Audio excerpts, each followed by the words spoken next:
కాశీ విశ్వనాథ భక్తి వృక్ష. నివాసేశ్వర్, వారాణసి. అవిముక్త పవిత్ర కాశీ క్షేత్రభూమిలోని ప్రతి కణంలో శివుడు ఉన్నాడు. స్కందపురాణంలోని కాశీఖండం మరియు లింగపురాణం ప్రకారం కాశీలోని జ్యేష్ఠ స్థానంలో తల్లి పార్వతి స్వయంగా స్థాపించిన అత్యంత అరుదైన మరియు సిద్ధ విగ్రహం ఒకటి ఉంది. దీనిని శ్రీ నివాసేశ్వర మహాలింగం అని పిలుస్తారు. రండి, ఈ లింగం యొక్క పవిత్ర కథ మరియు మూలం గురించి తెలుసుకుందాము. మహాదేవుడు స్వయంగా జ్యేష్ఠేశ్వరుడు మరియు భూతభైరవుని సమీపంలో ఉన్న ఈ ప్రదేశం యొక్క మహిమను తల్లి పార్వతికి చెప్పాడు. ఈ లింగం కాశీలోని 42 స్వయంభు మహాలింగాలలో ఒకటి మరియు ఈ మహాలింగాలు నేరుగా మోక్షాన్ని అందిస్తాయి. పార్వతీమాత ఈ లింగాన్ని ప్రతిష్ఠించినప్పుడు మహాదేవుడు సంతోషించి ఇలా అన్నాడు: ఓ దేవి, భక్తుల సంక్షేమం కోసం నేను ఎల్లప్పుడూ ఈ జ్యేష్ఠతీర్థ మహాపుణ్యస్థలంలో నివసిస్తాను. ఇక్కడ భక్తితో నమస్కరించేవారు కాశీలో నా సహవాసాన్ని మరియు శాశ్వత ఆధ్యాత్మిక నివాసాన్ని అంటే కాశీలో నివాసాన్ని పొందుతారు. ఇక శాస్త్రాలలో వివరించబడిన ఈ లింగ వైభవం గురించి తెలుసుకుందాము. 1. యోగం మరియు జ్ఞానప్రాప్తి.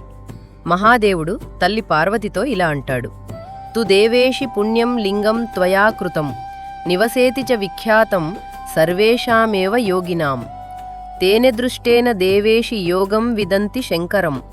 అర్థం: ఓ దేవి, కాశీలో నువ్వు స్థాపించిన నివాస అనే ఈ లింగం అన్ని యోగులకు ప్రయోజనకరంగా ఉంటుంది. దానిని చూడటం ద్వారానే మనిషి శంకరయోగం అంటే శివుడితో ఏకమయ్యే జ్ఞానం పొందుతాడు. 2. కాశీలో నివసించే వరం. దర్శనేన నివాసేష్ కాశీవాస ఫలప్రదః. అర్థం: ఈ లింగాన్ని చూడటం వల్ల కాశీలో నివసించే ఫలం లభిస్తుంది. కాశీలో ఇల్లు లేదా శాశ్వత నివాసం కోరుకునే వారికి నివాసేశ్వర్ మహాదేవుడిని ఆశ్రయించటం సర్వోత్తమం. 3. సంపద మరియు లక్ష్మీ నివాసం. పురాణాల ప్రకారం మహాదేవుడు స్వయంగా నివసించే ప్రదేశం నివాసేశ్వర్. ఈ లింగాన్ని సేవించటం, పూజించటం ద్వారా సంపదలు మరియు సౌకర్యాలు కలిగి భక్తుడి ఇంట పేదరికం ఎప్పుడూ ప్రవేశించదు. నివాసేశ్వర్ మహాదేవుడిని ఆశ్రయించిన వారు మరణానంతరం పునర్జన్మ భయం నుండి విముక్తి పొంది వారు చివరికి శివలోకాన్ని పొందుతారు. ఈ ఆలయం భూతభైరవ ఆలయానికి దగ్గరగా ఉండి ఇది దాని తాంత్రిక మరియు ఆధ్యాత్మిక ప్రాముఖ్యతను మరింత పెంచుతుంది.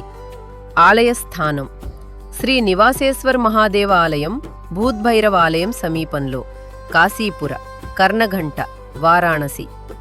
బెంగళూరు భక్తుడు ఒకాయన ఈ గుడి జీర్ణోద్ధరణ మొదలుపెట్టి సగం పూర్తి చేసి వెళ్లిపోవడంతో చుట్టుపక్కల వారు మన కాశీ విశ్వనాథ భక్తివృక్ష వ్యవస్థాపకులు శ్రీ రాఘవ శర్మగారిని సంప్రదించి చెప్పడంతో మిగతా జీర్ణోద్ధరణ పనుల బాధ్యత మనం తీసుకున్నాము.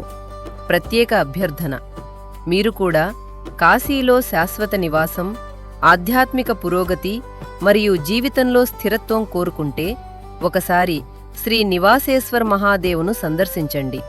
అంతరించిపోతున్న ఈ కాశీ మహాలింగ వైభవం అందరికీ చేరేలా ఈ పోస్టును వీలైనంత విస్తృతంగా షేర్ చేయండి. ఓం శ్రీ నివాసేశ్వరాయ నమః.